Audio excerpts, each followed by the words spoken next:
ويطعمون الطعام على حبه مسكينا ويتيما وأسيرا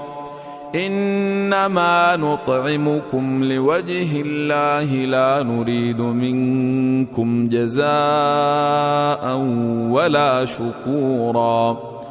إنا نخاف من ربنا يوما عبوسا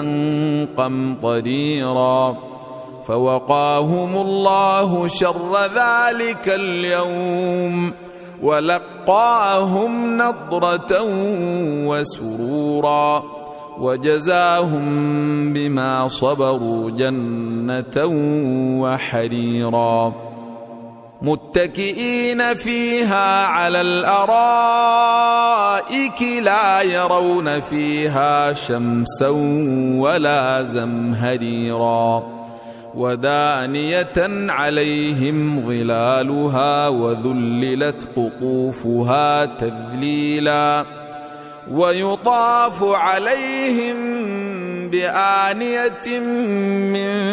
فضة وأكواب كانت قوارير